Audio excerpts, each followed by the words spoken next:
Hello everyone and welcome to episode number 23 of Touring the Londonverse. I'm your host ScottBGaming and today we'll be looking at a promotion known as the Northern Wrestling Alliance. Now the Northern Wrestling Alliance, as you can probably guess from the logo, is based in Canada. It is the largest promotion in Canada and it has a pretty talented crop of wrestlers on its roster. So it should be quite fun. A few of you have requested sight of this company. It's been a while since I did a video for this, a couple of years ago back on Twitch.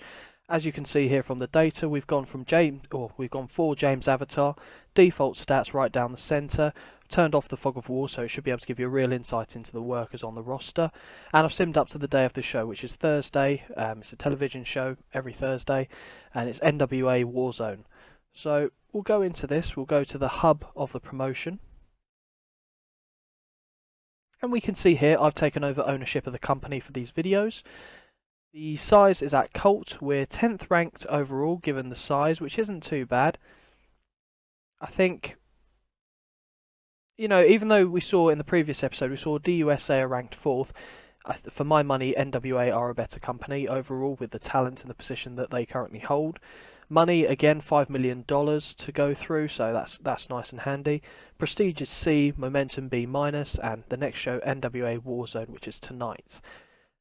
Okay, so let's start with our usual roster review. And we start with Adrian Steele. Bodybuilder turned professional wrestler, was spotted by AWF Scout back in the day. I think he was, he did appear in the promotion for quite a while and was given a big push because of his look. However, his ability was not up to his physical standards, and because of that, there was not because of that, but there was a steroid-related incident which saw him leave the AWF. He seems to have cleaned up his act, and he's now not looking for work, because he's found work in the NWA. So, every cloud has a silver lining. He seemed to clear himself up after the steroid allegation. He's now a mid-carder for the NWA, and he's okay. I mean, in-ring wise, he's not spectacular. Mid-carder is probably as high as I'd ever let him go, unless I saw some serious improvements, which at the age of 33 we're not likely to see, unfortunately, for Mr. Steele. Move on now to Albert the Pain Fontaine, 40 years of age, a veteran head on the roster, which is something that is very much needed. Looks like a shooter, someone you wouldn't want to mess with.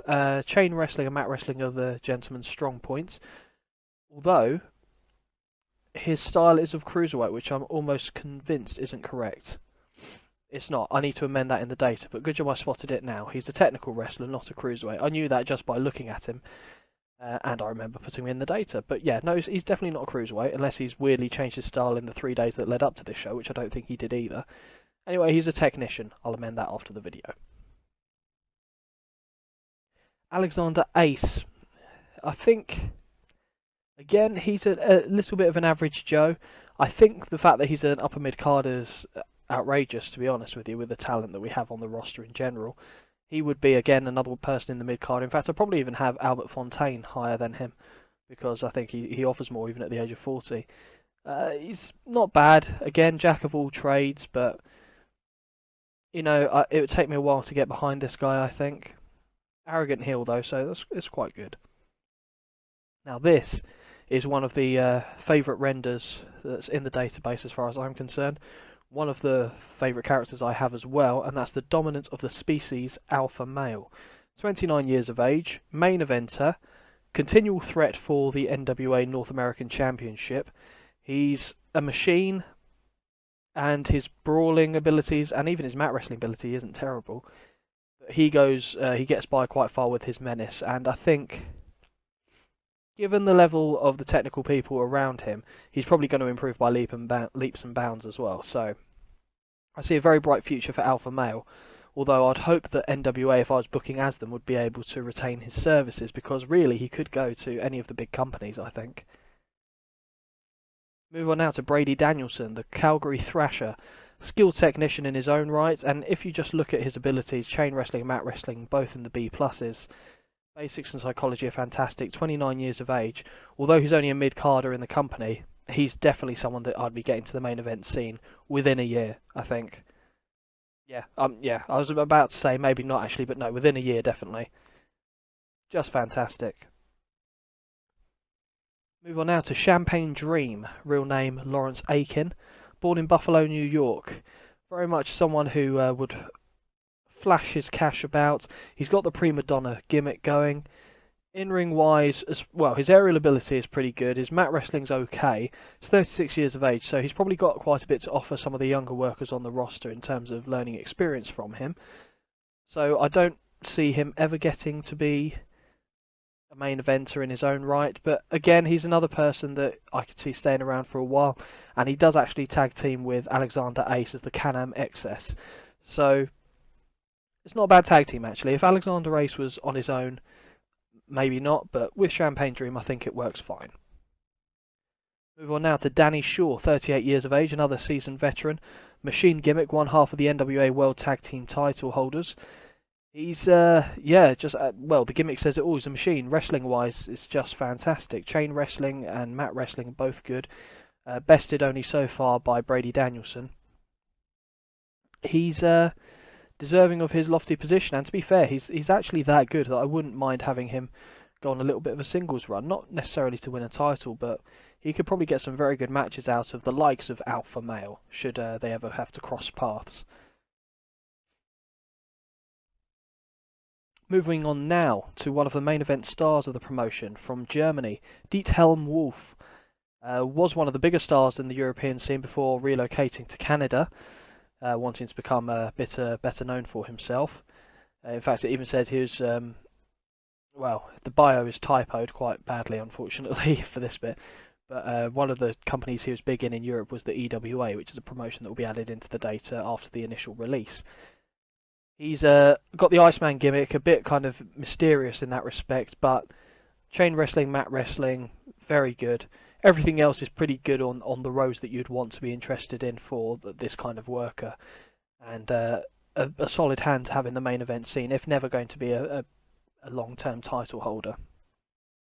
Move on now to Francois Giroux. Now, Francois Giroux, Air Quebec, is the nickname. Japanese junior. In-ring wise, okay. I mean, he relies heavily upon his aerial ability, which is not to be too surprising given that he's far better in that area than anywhere else. Microphone and charisma, not particularly good, but, 31 years of age. Again, I think he serves a purpose on the roster. He's got quite an arrogant look about him, even though he's got a fun baby face as his gimmick. Probably with that look, you'd make a pretty decent heel. I'm happy to have him around here in the company. Again, not someone that I'd see going too high up the card. Mid-card status seems about fine. Move on now to Sly Guy McGraw. He's an enhancement talent, so the lowest member of the roster as far as rankings or pecking order, depending on how you want to call it. He's a cruiserweight competitor, cocky youth. His aerial ability is okay, even that's not particularly great, but he is 25 years of age, and he's, solid all round, I think. So, he can improve. There's opportunity for him to grow. Potential future mid-carder, yeah, definitely. Any higher? I'm not too sure. We'd have to see how his stats improve and the performances he can put on in the ring, which is key as far as I'm concerned. Move on now to Irvine Rock. Canadian fan zone. Very popular with the Canadian crowd. Bandana, kind of got the rock star look about him. He's one of the people, I think, though. He originally used to be a bit of a jobber, to be quite frank, until he kind of came up with this character of being one of the fan zone, one of the favourites, like I said, a man of the people, got the crowd behind him, which rocketed him up the card, which is only fitting considering that his ability to do both aerial and mat-based wrestling is pretty high. He's a main eventer now, and he's a lightweight, but that won't hold him back. I'd like to see him go up against the likes of Alpha Male. That'd be a bit of a opposites attract. You know what I'm getting at. A very different clash style. A clash of styles. That's roughly what I meant. You get the drift. But a very good person to have in the main event scene. Probably my favourite beyond Alpha Male that we've gone past so far. Fabulous Izzy Jacobs. Fantastic, arrogant look. Someone that you just feel like you need to slap. Kind of how I imagine Tyler Breeze to be quite honest. The gimmick is ambiguous gay. Not that that's what Tyler Breeze is doing, but the kind of don't touch the face gimmick, that whole shtick. And he's part of the tag team Abstraction alongside Chris Carnage. I do like the tag team. I also like Izzy Jacobs. Cruiserweight abilities are pretty good, and everything else is there or thereabouts. He's 26 years of age, a project for the company going forward if it was up to me. Move on now to Jaden Richards. I mean, he's alright. He's an old school face, very run of the mill, and I hate to use that term because it sounds a bit derogatory, but there's nothing spectacular about him. There's no one area that he really stands out in, but, you know, he could go on to become something special. I don't know if he will, but he's got a better chance than some of the others that we've come across with like the likes of Alexander Race. I don't really see much from him going forward. Francois Giroux, I don't see much going forward. Jaden Richards is slightly above there, I think, and also age is on his side. So James Avatar is myself. Move on now to another relative veteran, and that's Jean-Luc Lavigne. Now, Jean-Luc Lavigne is, I think, the bio might be a little harsh, but he's called the nearly man of the Northern Wrestling Alliance because on several occasions he's been near enough to the title, never actually held it. He's an upper mid-carder, no gimmick needed. His ability in the ring is okay, it's nothing too spectacular to be fair, and I think that is the reason why he's never held the title. And unfortunately, I don't see myself ever giving him the title either. Now, that's not to say he wouldn't serve a purpose in the company. Again, much with the likes of Danny Shaw, he can probably pass on invaluable experience onto some of the younger workers on the roster. So, you know, definitely worthwhile keeping around. Move on now to the high-flying Jermaine Mann. Jermaine Mann is a cruiserweight competitor by trade. Mid-carder, fun babyface, kind of falls into a similar category as Francois Giroux, although I do slightly prefer Jermaine Mann. Aerial and flashiness is decent, and again, apart from the brawling stats, he's okay in everything else, so suitable for the mid-card. Moving on now to John Dreamkiller. Now, John Dreamkiller is an enhancement talent, grunge rocker, similar pecking order to Guy McGraw, who we saw earlier, and even though he's classed as an entertainer, he's not the most charismatic, but he's got a bit of brawling as well to be able to lean upon. I don't think he really fits in with the company NWA, to be honest with you, but I'll give him the opportunity to prove me wrong and see how he develops. 33 years of age, was questionable whether he will actually develop into something worthwhile, but as it says in the bio, he hasn't really broken out from the pack yet. He's got a different gimmick from a lot of the other people, so, you know, he's got that going for him, but as I said, not too much to shout about so far for Mr. Dreamkiller. Jordan Green is the owner, or was the owner, of Northern Wrestling Alliance until I took the reins for this purpose of this video. So at the moment I've just got him down as a personality because I have no other need for him, to be honest with you. Move on now to Josh Bridges. Josh Bridges, a cruiserweight from Florida, no gimmick needed, and 31 years of age. But there is potential. I see potential in a little bit of a push for him to maybe upper mid-card status in a couple of years' time. His abilities are pretty sound. I think the only area he falls down in is brawling, and that's not a concern for me running the NWA. There's potential there. 31 years of age. It's not as young as you would like for someone to be in order to push them going forward, but I think he's perfectly poised to do just that. Move on now to the tag team partner of Izzy Jacobs, and that's Chris Carnage, the other member of the tag team Abstraction, 28 years of age. Got the gimmick of being an emo that's going down okay, although kind of modern age emo, I think it's fair to say, based on what he's wearing. Everything I said for Izzy Jacobs kind of applies to Chris Carnage, although I do slightly prefer Izzy Jacobs. Chris Carnage is slightly older and possibly not got as much upside, but I like the tag team. I think they'll do well in the company. Move on now to Landon Balloy. Canadian middleweight, mid-carder, rebel gimmick, and I think that helps him greatly. Even though the nickname of Green Landon Balloy, he's a little bit more than that now. It's the consistency which he needs to work upon, and it even mentions that in the bio. But again, he's someone who I probably see having a bit more upside than Francois Giroux, and definitely John Dreamkiller going forward. Jermaine Mann, I think he's probably higher than him as well. So, one for the future with Landon Balloy. Leandro Marquez is the colour commentator for the company. Luther Prescott is the announcer.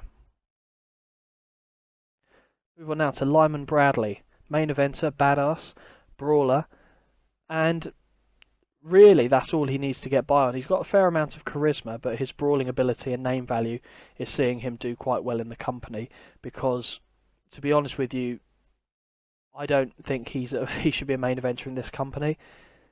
That's not to say I'd push him down the card. I'd certainly give him the opportunity to, prove his point of being a main eventer. But for me, I just personally don't see it long term. Here we have Mark Kennedy, technician from Vancouver, the other half of the NWA World Tag Team title holders as part of the Canadian Wolves. Chain wrestling and mat wrestling is great, and again, much like I said with Danny Shaw, even though Mark Kennedy is younger, I think Mark Kennedy probably could have a good singles run if pushed to it. Upper mid-carder, so he's poised to be able to do that if you should so decide as the booker. Move on now to Daring Matt Darin, the Winnipeg Wonder.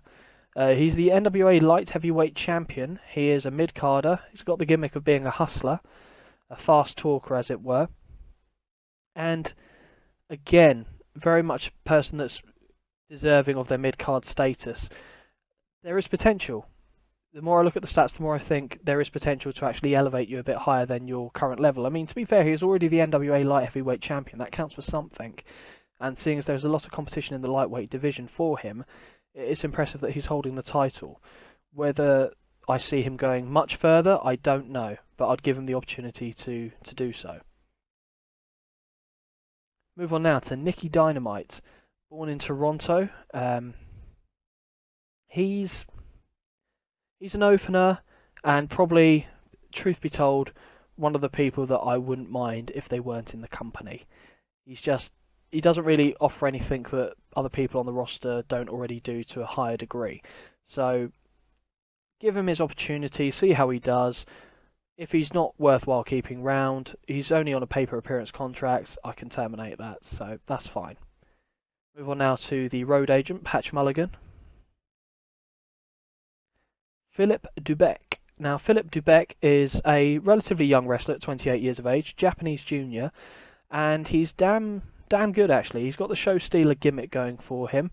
He's a mid-carder, but I think he's someone that could be pushed to upper mid-carder, if not main eventer, within a couple of years. And that is what I'll be looking to do for him. I believe this render I actually originally used for Mark Dubois when I did my TCW diary back in 2010, 11, around about that time I want to say. Referee Edward Smith. Referee London Crane. Move on now to the prodigy, Reed Williams. I think he's probably, again, someone who, he is already classed as a main eventer. Might be marginally too soon to class him as a main eventer. However, his chain wrestling and mat wrestling are damn good, and he did go to the NWA almost as soon as he graduated high school. So he's been there for a good few years, and I think he's slowly managed to work his way up the card as a result. Probably needs a little bit of a downgrade to being an upper mid-carder for me personally, but, I'm not upset that he's a main eventer, but just for the purposes of where I would see him being immediately, upper mid-card is probably more accurate. Move on now to Scott Coultley. Now, Scott Coultley, upper mid-carder, cheeky chappy kind of comedian gimmick going for him. Chain wrestling, mat wrestling is quite solid, brawling's not bad either. His microphone and charisma is also pretty good. He's an all-rounder and someone that, again, you could see the likes of AWF picking up. He's part of the tag team Technical Wizard and Total Schmuck, or aka Twat, the tag team. Fantastic tag team name, if I do say so myself. I like the tandem very, very much, and I would be very upset were he to leave the company. Move on now to Sonny Sertran. Sonny Sertran is a Japanese junior by trade. He's a lightweight competitor and currently finds himself in the lower mid-card. Now, he's got upside. If you look at the abilities on the right, we've got chain wrestling and mat wrestling at B- both. Aerial and flashiness are also good. He's pretty sensational considering. Microphone is pretty poor, so it's probably one of the reasons why the likes of the AWF haven't come knocking for Sonny Sertran. And I think their losses are gain. He's someone that could probably have quite a good feud with Matt Darin over the NWA Light Heavyweight Championship. Move on now to the NWA North American title holder, Stephen Adorn, the eldest of the Adorn family, beyond his father, obviously, Gregory Adorn. And if you just look at his chain wrestling, mat wrestling, submissions, basic psychology, consistency, you can see exactly why he is the North American champion. And he's probably not going to relinquish that crown without a fight. I'd be very hard pressed to find someone that I'd want to take the title off him right away, apart from the likes of Alpha Male. I think they'd have to feud for a bit before I gave Alpha Male the title. And Stephen Adorn, you have to bear in mind, is 39 years of age, so his best days are behind him. But much like Mr. Flawless, he'll be able to certainly stay relevant for quite a few years, as long as he doesn't fall onto the time decline list. Move on now, Thaddeus Black, lower mid-carder. Got the loner gimmick, very much keeps himself to himself. Bit of an enigma in that respect, but there are prospects there for going forward, and I think, again, this is an individual that could feud for the NWA Light Heavyweight Championship. And again, much like Sonny Sertram, will probably be quite good at actually holding that title, and that could lead on to bigger and better things for this 27-year-old. And finally, we have Paul Gordon, aka the White Knight. 49 years of age, the Avenging Angel gimmick. Completely white painted face with black lipstick on. Obviously, you still got to have the goatee to really confuse people. Like I said, certainly the best days are behind him at nearly 50 years of age. He's almost certainly going to be on the time decline list. But his abilities are still, they're still okay. The chain wrestling, mat wrestling is okay. Basics and psychology is very good. And he can pass on a lot of experience to the younger workers. Now, he's already been kind of pushed down the card a little bit to upper mid-card, because I would imagine he had been a long-term or a mainstay in the main event scene. And he's the kind of person that I could see having Alpha Male having made his name off of. An established veteran who's, pretty savvy, takes on a hulking force like Alpha Male and comes up just short, passing the torch on to the next generation.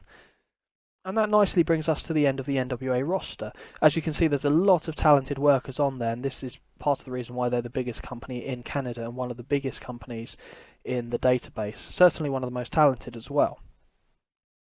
So we'll go from here. I'm not sure if there are storylines set up, but I will check. We do have storylines set up. So we've got Alpha Male and Stephen Adorn for the NWA title. As I said, this is so long ago since I put this in the data. Sometimes I do have to remind myself exactly what I did. Stephen Adorn is a Canadian hero and a 3-time NWA champion. However, he's now facing an opponent unlike any before. Alpha Male is a seemingly unstoppable force. The young wrestler is gifted physically and has dominated his competition. The two are set to clash, or clace. Anyway, this will be amended again, and only one man can come out on top. A bit of a rush job there by myself to put the storyline in, but oh well. And we have Matt Darren against Josh Bridges, are two of the most exciting young talents in the NWA's light heavyweight division, but only one can hold the title. Simple feud over the title, I like that. And the Canadian Wolves versus Twats. The Canadian Wolves have made a huge impact in the NWA, capturing the tag team titles only months after their debut. The Ultra Series competitors have run through the NWA tag team ranks, but have hit a roadblock in the form of Brady Danielson and Scott Coultley. Ultra Series isn't a word that would be used to describe a team called Technical Wizard and Total Schmuck, but you can't underestimate the technical prowess of Danielson and Coultley. Again, nice little title feud for that championship. And everyone's happy. So from here we'll have a look at the title belts. Again, all title renders created by the fantastic Mr. MJ Stark. Thank you very much, sir. We start with the NWA Light Heavyweight titles held by Matt Darren. The NWA North American title is held by Stephen Adorn. And the NWA World Tag Team title is held by the Canadian Wolves. Okay. So from there, we're going to have a look at the tag teams. We start with Abstraction, Chris Carnage and Izzy Jacobs. Canadian Wolves, Danny Shaw and Mark Kennedy. Can-Am XS, Champagne Dream and Alexander Ace. Super well known, Francois Giroux and Jermaine Mann. And Technical Wizard and Total Schmuck, aka Twats, Brady Danielson and Scott Coultley.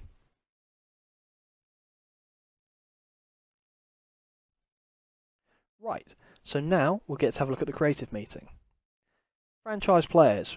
Surprisingly, Alpha Male's number 1. I would have thought Stephen Adorn, but that's not a problem. Alpha Male, Stephen Adorn, Diethelm Wolf, Irvine Rock and Lyman Bradley. Next big thing's no one. That's a bit of a shame.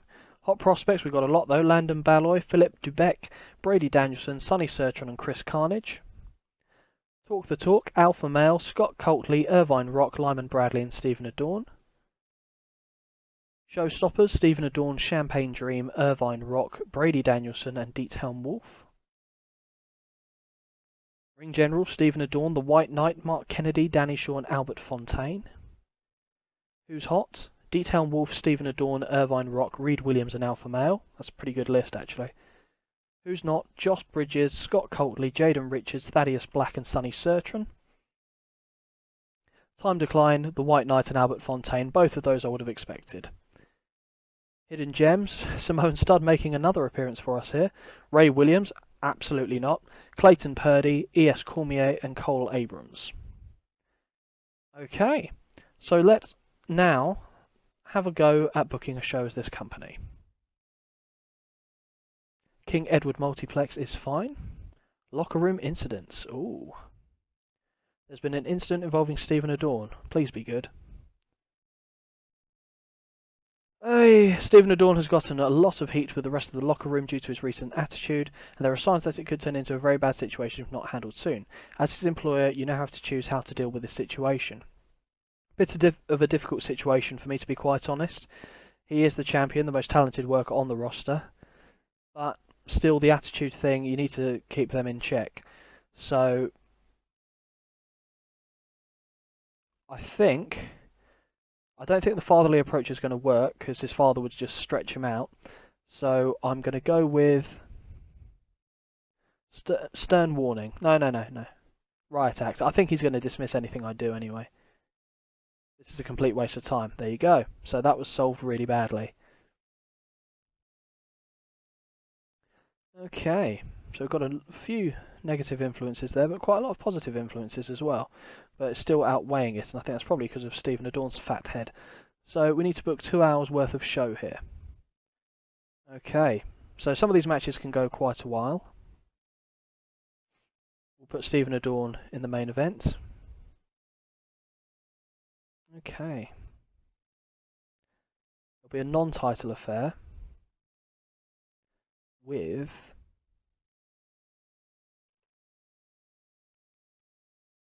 Diethelm Wolf, I think. Yeah, Diethelm Wolf, that'll do. Let this go 22 minutes. Don't want the title on the line. Sadly, we do want Stephen Adorn to win to look strong.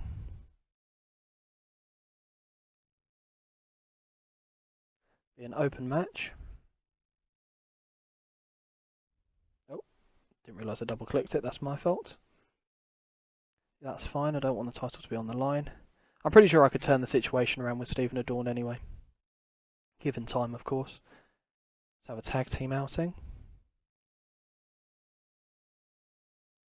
We'll have the Canadian Wolves actually go up against the people that they will be challenging, or that will be challenging them, I should say, for the title. That's Technical Wizard and Total Schmuck. This is going to go about 16. And I think we'll actually have...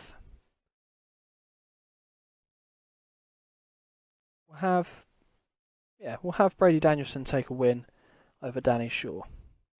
I hope they accept that. If not, I might just have to fudge a few things. Excuse me.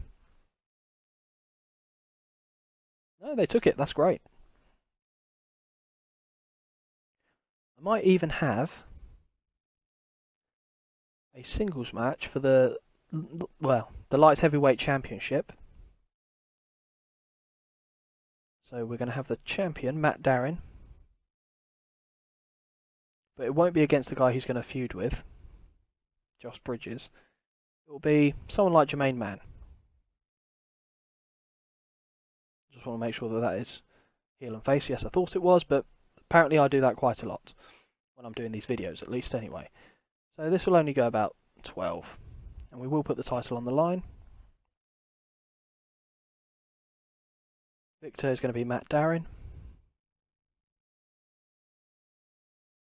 Be an open match.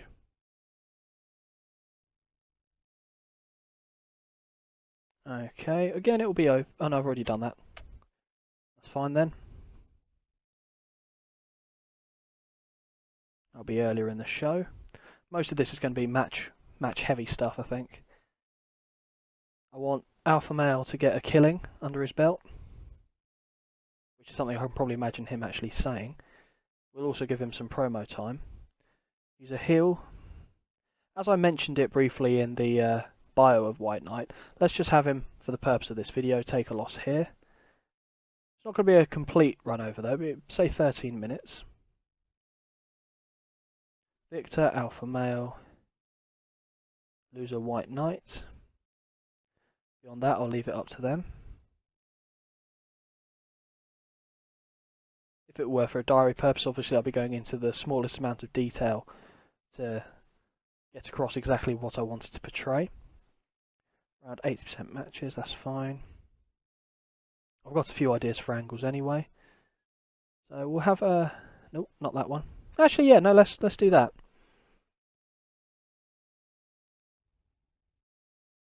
We'll put abstraction there. Can-Am excess there. And we'll just put a couple of people that aren't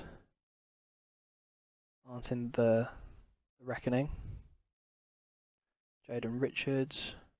Adrian Steele might be a good shout, actually. Oh, he's a heel. Okay.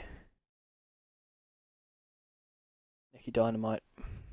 Yep, that's fine. I'll let the computer decide who's going to win this, although I'm certain they'll choose Can-Am XS. So we'll let the computer decide that. That'll be earlier in the show, one of the first outings I would have thought.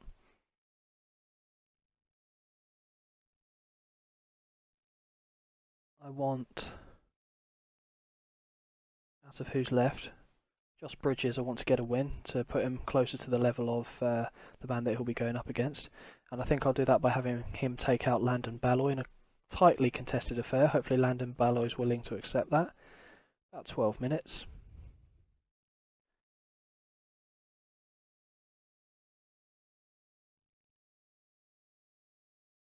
Open match again. Don't want anyone to look particularly terrible.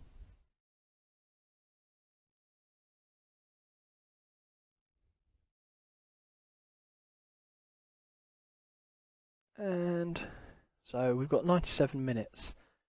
I'm thinking one small match and then some angles. So we'll just go singles and see what we have left. Oh, no, that's fine.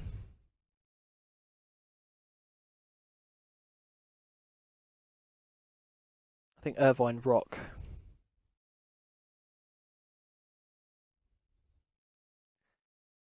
And I don't want it to be Lyman Bradley, but it's probably going to have to be Lyman Bradley.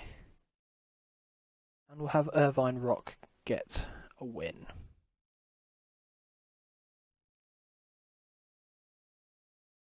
So Irvine Rock to get the win. Lyman Bradley to take the loss. Again, we'll keep it open. And that will go relatively early in the show, actually. Oh, about halfway, that will do. 15 minutes, will that cover me? We'll see, I might need to amend some of the match times. But talk is going to be a promo by Mr. Alpha Male.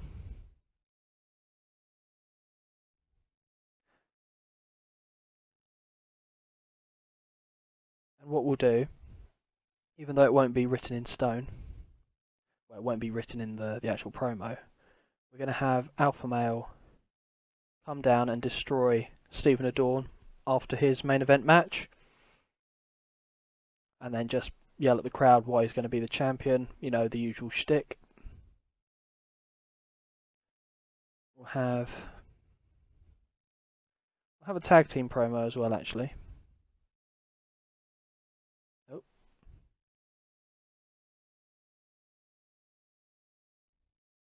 And it was going to be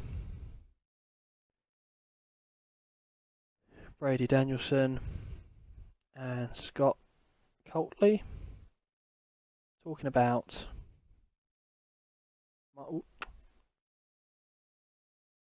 okay, well that's just annoying. Mark Kennedy and Danny Shaw. Again, a little bit of hype for their upcoming match.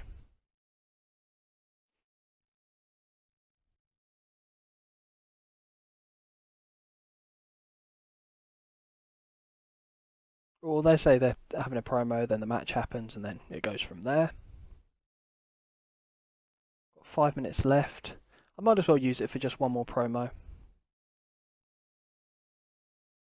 Just trying to think who I want to give this promo to, though. Yeah, and it will just probably be a singles promo. A generic one.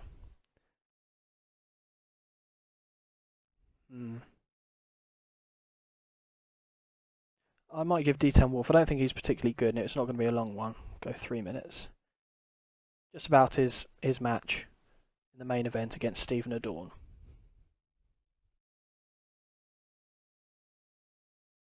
So I'll just put that roundabout there in the show.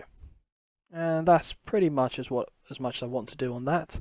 Hopefully this should get a fairly decent rating, but let's have a look. Okay, so in about that had solid action. Solid in-ring action, but not much in the way of heat. Abstraction defeated Can-Am XS and Jaden Richards and Nikki Dynamite in 7 minutes 56. The order of elimination was Jaden Richards and Nikki Dynamite first, and then Can-Am XS. That's surprising, seeing as Abstraction are much lower down than Can-Am XS. That's pretty interesting. I like that. D+. I don't like the rating, but the match itself surprised me. In a match that had some good action, but not much in the way of heat, Josh Bridges defeated Landon Balor in 11 minutes 36 by pinfall with a Bridges burned. That gets a C. And then D10 Wolf cuts a backstage promo that gets a C+. I'm quite happy with that, actually. Then we lower the tone slightly, and about that had solid in-ring action and average heat. Matt Darren defeated Jermaine Mann in 11 minutes 34 by pinfall with a Judgment Day. Matt Darren makes defense number 1 of his NWA Light Heavyweight title. In a match that had some good action and average heat, Irvine Rock defeated Lyman Bradley in 10 minutes 59 by pinfall with the Irvine Experience. Gets a C, not bad, dragging Lyman Bradley to a good match. In a match that had some good action and average heat, Alpha Male defeated the White Knight in 30 minutes 5 by pinfall with the Decimator. White Knight was off his game, unfortunately, otherwise I think that could have possibly been a B- C+. Ooh. Twats cut a promo hyping their upcoming match with Canadian Wolves. I think that's more likely Brady Danielson dragging it down because Scott Coultley is good on the mic. And the match itself, in a match that had some good action and average heat, Twats defeated Canadian Wolves in 60 minutes 22 when Brady Danielson defeated Danny Shaw by submission with a Thrasher crossface. C+, hopefully the main event's done well, I hope it does. That's not bad.